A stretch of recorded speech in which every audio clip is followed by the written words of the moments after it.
आना ये अलग बीमारी है, कम आना ये अलग बीमारी है, बंद हो जाना ये अलग बीमारी है, दर्द के साथ आना ये अलग मसला है। इन सब का इलाज अलग अलग है। इन सब को एक साथ जोड़ना निहायत ही जो है नासमझी है और ना कभी तो। अस्सलामु अलैकुम वरहमतुल्लाहि वबरकातुहू। दोस्तों, मैं हूं आपका तबीब, आपका मुआलिज हकीम अली असगर, और खुश आमदीद करता हूं आपका अपने चैनल नेचुरल इलाज में। दोस्तों, उम्मीद करता हूं आप हज़रात खैर आफियत से होंगे और जहां कहीं भी होंगे अपने भाई के बताए हुए नुस्खों पर अमल करके इंशाअल्लाह ताला खुद भी फ़ायदा उठा रहे होंगे और दोस्तों अहबाब को भी भरपूर फ़ायदा पहुंचा रहे होंगे। दोस्तों, आज की इस मुख्तसर सी वीडियो में मैं अपनी बहन बेटियों के लिए जो है एक नुस्खा लेकर के आया हूं, बल्कि एक टोटका उसको कह लीजिए। हाँ, उनके माहवारी के मुताल्लिक से।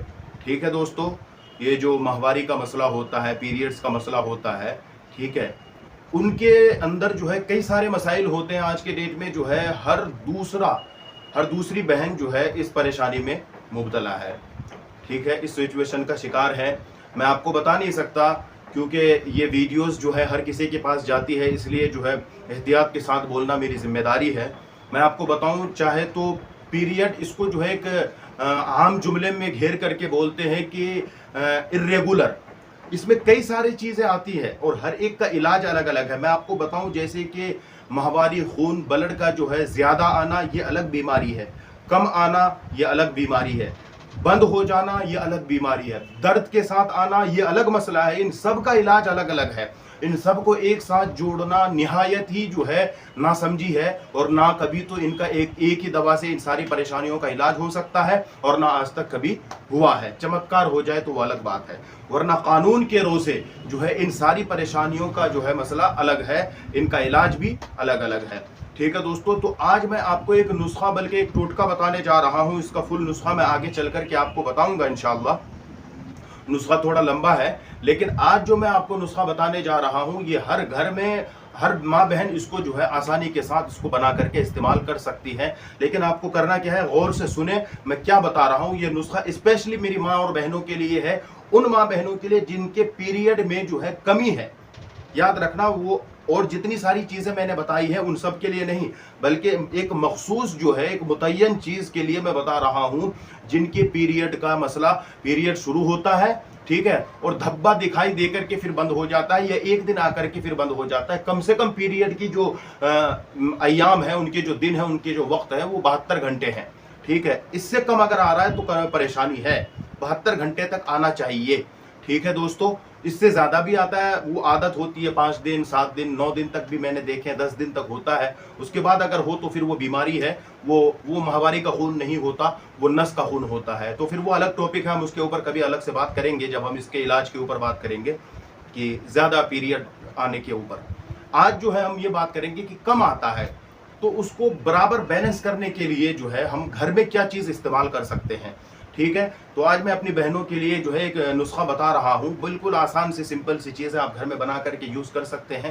लेकिन उससे पहले आप लोगों से यही रिक्वेस्ट है कि अगर चैनल पे नए हैं तो चैनल को सब्सक्राइब कर ले, वीडियो अच्छी लगी हो तो लाइक कर ले और परेशान दोस्तों तक इसको शेयर भी कर ले।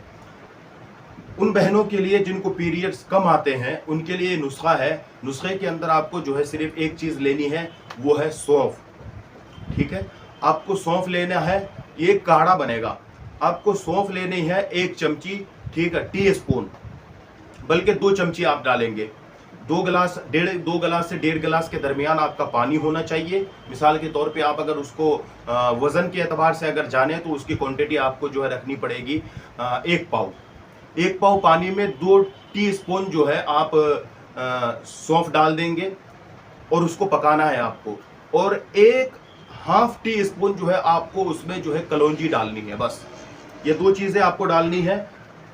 2 स्पून जो है आपको सौंफ डालना है, 1/2 टी स्पून जो है आपको, यानी चाय वाली चम्मच का आधा, ये आपको कलौंजी का डालना है। ये दोनों चीज़ें घर में आसानी से मिल जाती है, मसाले वालों के पास भी मिल जाती है। पंसारी ना भी हो तो मसाले वाले के पास ये मिल जाएंगी, ये दोनों चीज़ें।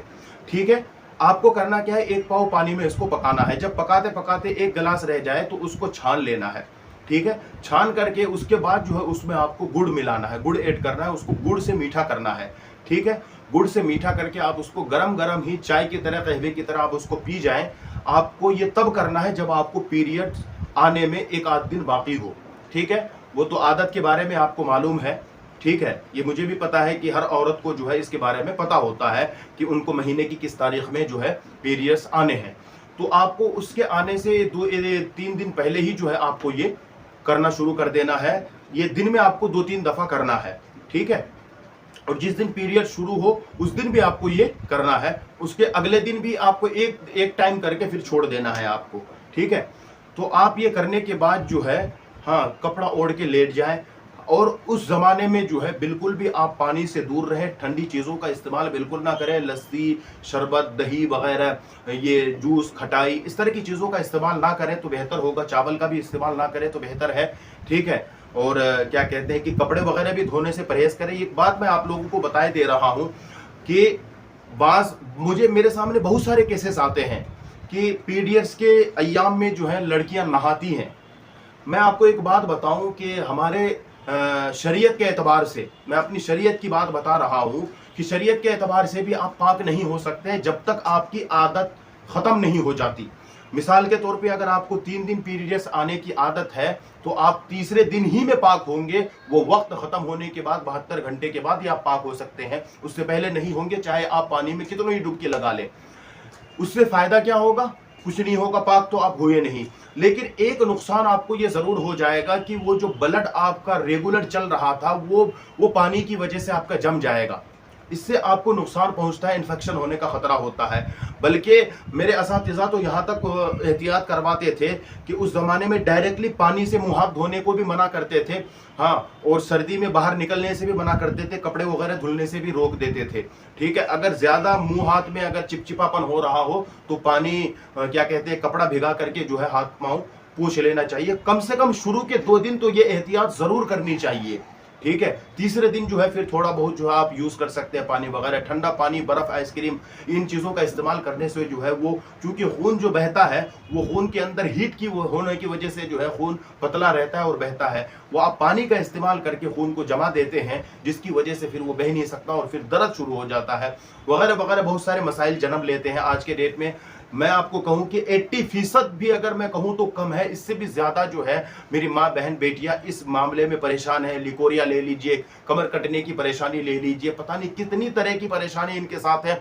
और सबसे बड़ा मसला जो ये होता है कि ये बेचारियां अपने सरपरस्त, अपने गार्जियनों से ये बात कर नहीं सकती है। बहुत सारी लड़कियां, बहुत सारी जो है बहन बेटियां कह देती है माँ बहनों से, दूसरों से, फिर उससे जो है मर्दों तक ये बात ट्रांसफ़र हो जाती है। लेकिन आमतौर से बच्चियां ये बात बताते हुए बहुत शर्माती है। हालांकि ये बात शर्माने की नहीं है, ये छुपाने की नहीं है, ये बीमारी है। जिस तरह से मर्दों में भी इस तरह की परेशानियां होती है, मर्दों में भी धात जिरियान की बीमारी देखने में आती है, औरतों में वही धात और जिरियान को लिकोरिया और कमर कटना कहते हैं, ठीक है बहनों। इसका जो है आगे चल करके बड़ा घातक साइड इफेक्ट्स होता है, ठीक है। जिंदगी खतरे में आती है। अगर क्या कहते हैं मैरिड लाइफ है तो वो भी जो है ना खतरे में आ जाती है। तो इसको जो है ये रिस्क ना ले, आप जो है पहले ही इसका इलाज करवा लें। मैं आगे चल करके इसके ऊपर भी इलाज बताता जाऊंगा।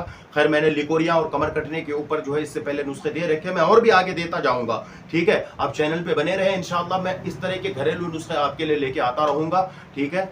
आपका छोटा भाई हकीम अली असगर। अस्सलामु अलैकुम।